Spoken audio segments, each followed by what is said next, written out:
Good afternoon to you. Mark Sudduth, HurricaneTrack here. Monday now, October 14th, 2024. What a week it has been. When I was doing this a week ago, we were getting ready for Hurricane Milton. Didn't exactly know how it would turn out. Now we know how that story ends, and we're going to reflect on it just a little bit. I've got a couple of very interesting things to show you. One, from one of the cameras that we had set up down in Siesta Key. Fascinating stuff out of there that I'll be looking at for quite a while to kind of unpack everything from it. Some stuff we really haven't seen before. Pretty interesting things I'll show you there. And then a really big surprise in the model world. I'll show you that as well. Of course, we will continue to look at this active pattern. Pretty active out there. We have 94L, that's the area in orange. And we do have another area that has popped up there. I was expecting it would. The GFS has been pretty insistent and consistent on something developing in the Western Caribbean. So we will look at all of that and more in today's update. All right, glad you could join me. Thank you. I appreciate having you here. First, we'll start things off, sort of set the tone. This post here from Dylan Federico, good friend of mine, colleague, tropical expert, meteorologist over in Dallas at the Fox station there. Pointing out, 94L likely to become a storm and impact the Leeward Islands this weekend. Yes, there will be impacts, even if it is not direct. The Southwest Caribbean disturbance has a low chance of becoming a depression before it gets buried into Central America later this week. But this, too, will bring impacts by way of very heavy rain. And we know how heavy rain in Central America don't usually end up with any kind of a happy ending story. Here it is from the National Hurricane Center perspective, expanding it out to the 7-day. There's our feature there, 10%, 60%, and this is pretty low overall, 20%. But don't let that fool you. That is tropical cyclone development, a technical term. Rain and lots of it heading for this area, and that can cause a lot of problems down there. We have seen that in the past, especially with even these late October systems. Satellite animation this afternoon. I mean, you can't get any better than that for what I like to look for. There's your low-level vorticity. Clearly a low-level circulation. The framework, the bones are there, the skeleton. And it is trying to develop some deeper convection. You can see that. Just an amazing show here. I mean, this is exactly what I like to look at when we're thinking about the genesis of one of these systems. And you can see all the pieces coming together, and it's way out over the open ocean. So it's not harming anybody directly. Looking at the broader picture of our Atlantic basin, let's get that yellow color back. There's 94L, not really too concerned with it, but it could bring some impacts over here. We'll talk about that as we go forward. Pretty small system, but they can be small and feisty, so we got to watch that. Then we've got our feature blowing up here in the Western and Southwestern Caribbean. All of that eruption of deep thunderstorms, that'll make its way up towards Honduras, Nicaragua, and that will bring a lot of rainfall, to be sure. Then, frontal system coming down. This is not tropically related, but this is going to help to drop the temperatures and really start to close off the Gulf of Mexico. Can I get an amen? I mean, that's the best news we've heard in 2024. Really. Enough is enough. That doesn't mean we're 100% done. I don't know the future out beyond 5, maybe 10 days looking at global models, but that is certainly a good sign. And generally speaking, the weather over the lower 48, this is a good chunk of it right here anyway, pretty benign right now. So we'll take it after what we have dealt with in recent times. I mean, just wow. Anyway, moving on along, the vorticity signature, Mark's favorite. I'll use white here. There is the vort signature for 94L. I already showed it to you in satellite. We know it's got, I say visible satellite. This is also a satellite product. I need to remind myself of that sometimes, but there's 94L, so we'll put a 94 on it. There we go. This is some energy down in the Southwest Caribbean, and it should pivot its way up and get close to Central America with a lot of rainfall, and rain is an impact. We know that. Maybe I can stop saying it one day, but for now we have to be reminded of it. It's not just about your Miltons and your Helenes with their intensities and barrel, and you get the idea. All right, so let's move along. Interesting that we're seeing development anywhere, the potential of it anyway, because the MJO, the Madden-Julian Oscillation, is not in the areas that are favorable for Atlantic tropical cyclones. It favors the maritime continent.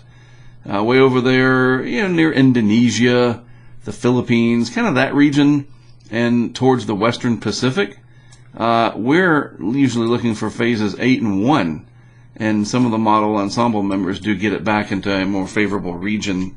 This is the GFS, its ensemble members. Let's check out the ECMWF, and you can really trace this out. It's going to wheel its way around, literally, and probably come back into phase where we look for trouble down the road as we get toward the end of the month. And that's where we can't write off completely the Gulf of Mexico, especially extreme South Florida, the Yucatan, and parts of that are in the Gulf, obviously. But anyway, the MJO, not particularly favorable now, yet we do have these systems, that I just showed you here, trying to develop. Just kind of curious, interesting tidbit for you.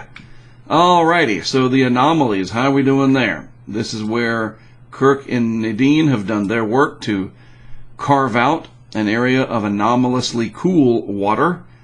Remember, anomalies are the departures from some kind of a mean or a base. And, Nadine and Kirk, or not Nadine, come on, Mark. I know you probably already caught it. Kirk and Leslie, all right? I'm tired. We're all tired. Kirk and Leslie, I caught it, I got it. Kirk and Leslie, and then right in here, that would be from Milton. Let's take a zoomed in approach to that, because that's really interesting, what Milton did. So I was looking at this and I thought this is going to be really neat to talk about. So Milton became a Category 5 kind of through this area and stayed a Category 5 up through here. And it was intermittent, right? We know it wasn't all the way. So why don't we have the blues down here? Blues, of course, are your below average water temperatures at the surface. Why? Why was that the case? Here is my theory, and I think this makes sense. Because when Milton was stronger, way stronger, 180 mile per hour, 160, whatever it was through here, very intense all through that area, yet we still have positive anomalies. Why don't we have that blue carved out and even a darker blue through here? Because I think the radius of maximum winds was so small that the influence just wasn't that great. And before you say, well, the water temperatures were probably really deep there, the upper ocean heat content must have been deeper, I say, well, right off the coast of the Yucatan, we usually get that cold anomaly when you have a big fat Bermuda high sitting out here because the winds come around from the south and terrible arrows. And you get that cold anomaly from southerly flow. It's real easy to upwell water off the Yucatan. And Milton got pretty close to the Yucatan, and yet we still see, yes, it took some heat content out of here, but you don't have any of that blue. And I think it's because the radius of maximum winds, its core, its wind field, just wasn't very large. And then what happens up here, the wind field expanded, and it really did a number on those anomalies. Now, thankfully, we have below average water temperatures here extending all the way down towards Bradenton and vicinity. Courtesy of Milton, which I guess it'll be retired. We'll see. Maybe it's a one and done. We'll have to see about that. I don't make those calls. But I thought I'd point that out. I thought that was pretty interesting. Here it is on the actual sea surface temperature side of things. Gulf is all chopped up now thanks to the hurricane activity, and that's what they do. They take the latent heat from the surface here and condense it into rain and convection that we see. Condensation is a warming process. You release that energy in the atmosphere all along the tracks. They don't so much take the heat and take it up to the northern latitudes. That's kind of a little bit of a myth there. Instead, they just carve the heat out and release it all along the way. The whole thing's a process. They're not dump trucks. They're not taking heat here, holding on to it, and then going up here and letting it go. I talked with Dr. Chris Lanzi about that years ago, and he's down at the National Hurricane Center. I don't know if he's still the science and operations officer or not, but I know he's smart. And yeah, that myth, so to speak, that they move heat out of the tropics, it's kind of true. You can see what they do. They carve it away all along their path. And everywhere they go, all that release of latent heat in the atmosphere works. And they get it from the tropical oceans. So it's all chopped up through here. There's the colder wake. I say cold, I mean 27 Celsius. That's still 81. I'd go swimming in that. That's warm enough for me. But way up here in the Big Bend, you're done. I mean, yes, you could get something hypothetically coming up and making landfall, and you could have a big surge still, but it would be weakening coming in and all that, the caveats apply. But in terms of keeping an intense hurricane up here, it's just not happening. It'd have to be moving really fast and be really intense. So this is all good news for the northern Gulf Coast. The natural evolution towards fall and winter eventually. So, figured I'd show you that. And then we got the East Coast. Beach season's over for me. Our water temperature's over here, down in the mid-70s at best. Out in the Gulf Stream, though, nice and warm. And so what? I don't have a boat. I don't go to the Gulf Stream. And it's getting ready to get cold because we're going to have lows in like the low 40s in Wilmington here Wednesday night. That front is coming. All right, let's take a look, though, at 94L because this one we are going to have to deal with. Nice little close-up here. I love the Tropical Tidbits dashboard. Infrared imagery, sheared, dry air around, but it is trying, and we can clearly see that. So let's go and look at some of the model guidance. This is your spaghetti plot, simple way to put it. And this is the 12Z version. The 18Z will come out sometime after I publish this video.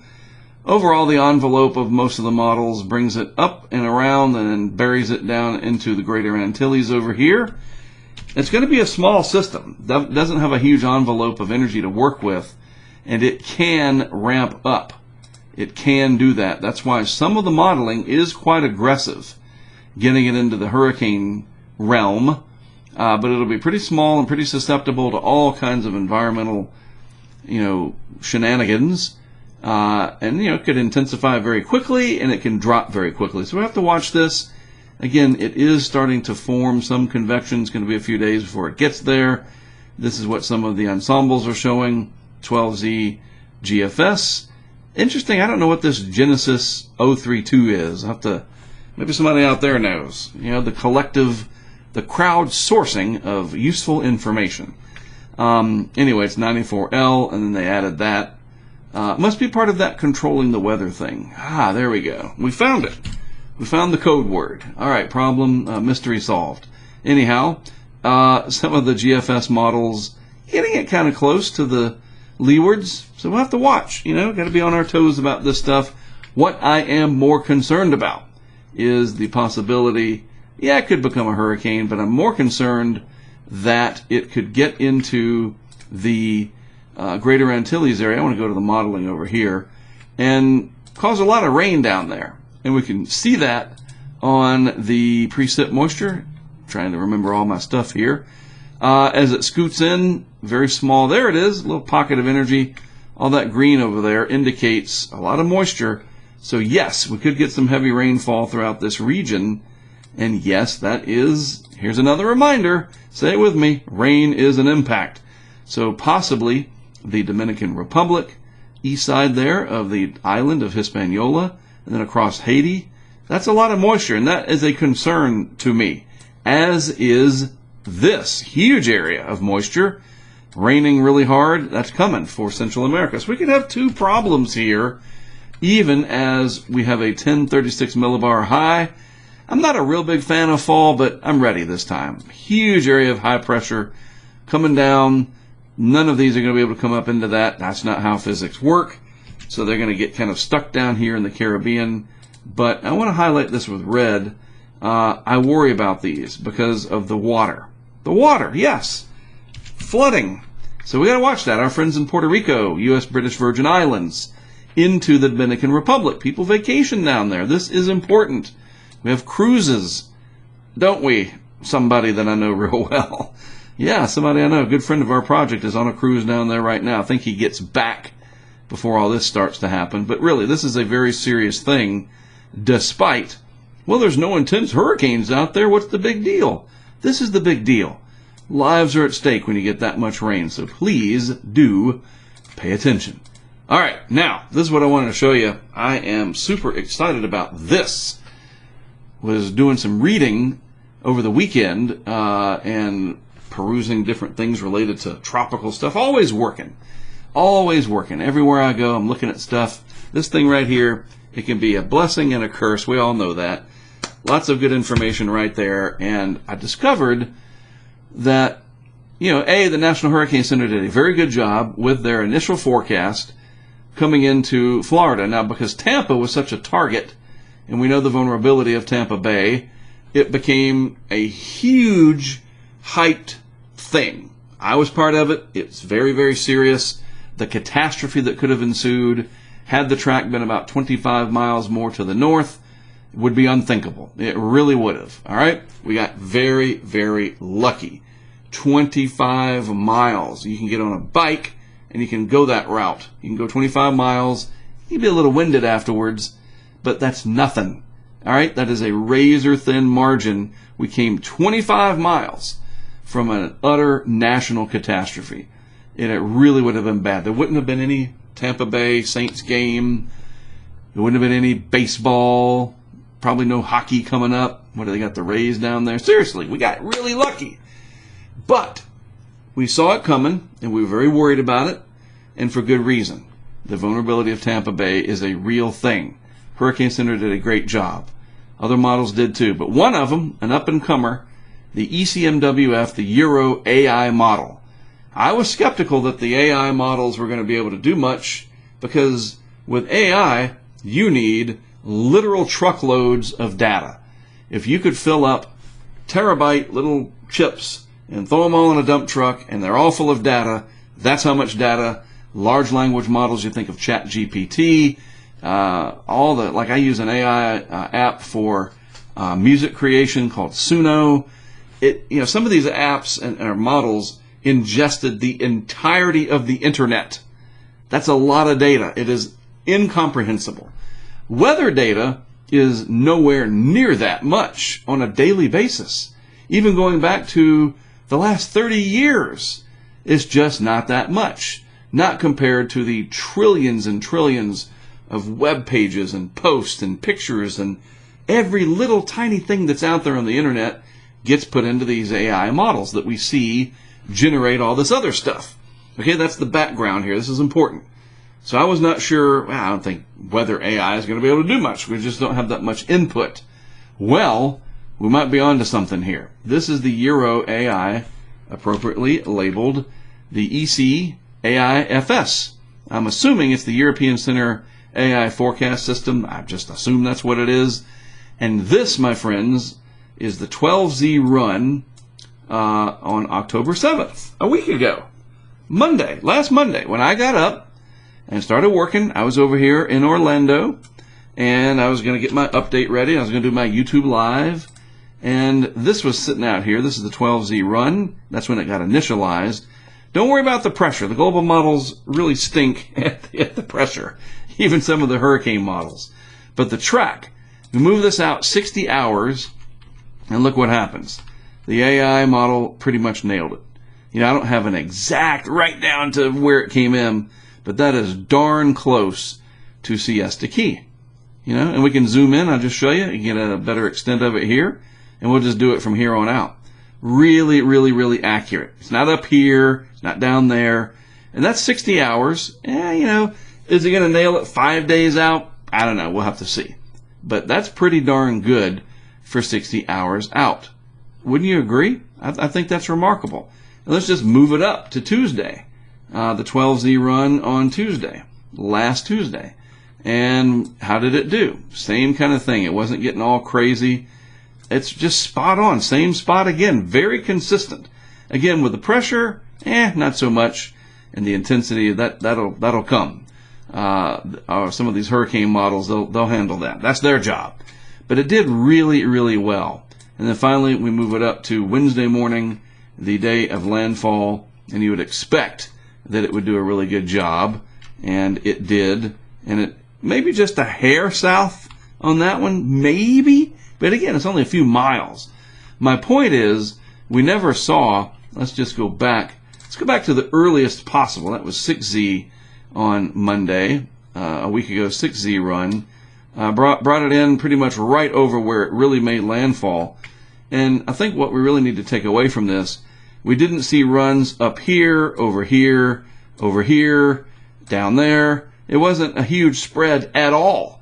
It was all within just a few miles of this area. And that's remarkable for something that's new to the scene. And I just thought I'd point that out because, hey, it's important because we're getting there as human beings trying to figure all this stuff out. All right, so I thought I'd show that to you. All right, finally, hey, I want to thank everybody. Big thank you. Tuning in at all, just the fact that I get a platform to share my passion and my work. We have eclipsed over 50,000 subscribers on our YouTube channel. I hope that you'll stick around. There's no reason to unsubscribe just because there's not a hurricane out there. We do all kinds of stuff here in the off season. Live stuff's going to continue with the morning discussion. That's permanent. We're going to do that forever. Not every day, and then we got all these other things going on with documentaries and our educational series. It's all right here. Those shorts. I don't know if I like that. I'm about to lose 30 pounds to look better there. Seriously. That'll motivate me. But really, everybody, I appreciate it so much. My team does. This is my project, but I have a team of people behind me. We all appreciate your support. I want to keep that number going up because the more attention we get, the more we can do. Not an ego thing. I mean, it's nice, sure, but I don't sit there and, oh, it's great that all these people love me. No, I like that you appreciate the work we're doing. So spread the word. Invite people to subscribe to our channel and like the stuff. Do the algorithm thing, whatever, right? And we'll continue to grow because of you. That reminds me. I almost forgot. I do want to show you some of the success that we had with what we do with all of this attention and crowdfunding and everything. The whole reason we're here for you. And this is what we did. All right? This is really interesting. And I'm going to admit I almost forgot about this. So I'm glad I didn't. So this is not that one. Why is that there? Let me find it. Hold on. This is going to be embarrassing. Where is it? There it is. That's the one that I want. All right. And you get to see my desktop for a minute. That's fine. So this is the underneath. It's not a garage per se. I mean, it kind of is, but the houses are built up on stilts. This is over in Siesta Key from our cam that we put there. And you can see there was some damage. This is some debris left out because of Helene. And the owner gave us permission. A gentleman named Ron. I cannot wait to go and get our equipment back and meet him. There's more debris sitting right there in these piles out here on Siesta Key. And even some more over here. And, Milton was coming. Everybody was really worried. We put a camera underneath. And look what happened here. This is amazing. We were able to use our night vision. It got dark. I can scooch this through. This is, by the way, like 11, just short of 12 hours. So we move this through. It gets dark. The hurricane starts to come in. And watch what happens. We get to darkness here. Our night vision takes over. And you can still see the boards down here. And it's pretty windy out there, even the wind coming in here. There's those boards, the planks that make up the floor of, we'll just call it the garage for simplicity. And so watch what happens. I'm going to show you when the water starts to come in, but then I'm going to show you how fast it comes in. All right, so there it is. There's the surge, and it comes in. Let's go back. It's dry here. Let's just move this out in 30-second chunks. There's 30. There's a minute, 90, so forth. It's not that long. Boom, the water comes in that fast within like 3 minutes, if that. That is incredible. Look, it's coming in quickly. That is how fast storm surge can come in. But then look what it does. Oh, somebody had a light across the street.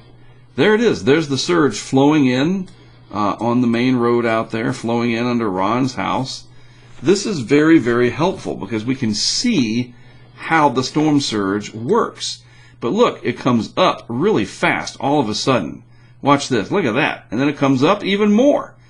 And didn't quite reach our little 5-foot marker that we put in there, which is good. But I think it's really interesting that you have these ebbs and flows.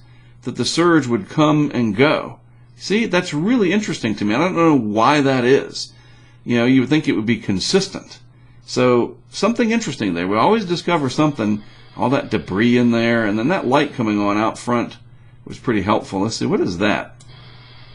You find interesting things. I keep waiting for like a Yeti or something to go in front of one of these cameras. Oh, there it is. There's the light.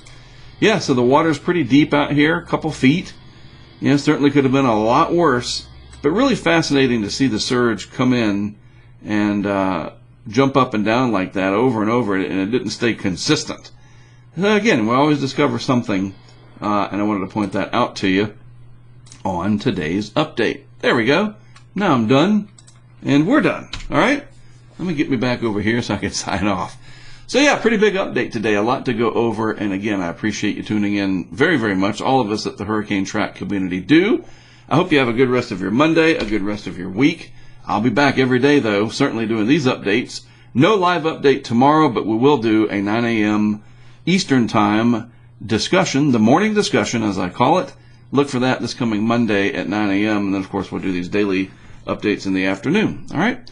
Mark Stout with Hurricane Track signing off. I'll talk to you again tomorrow.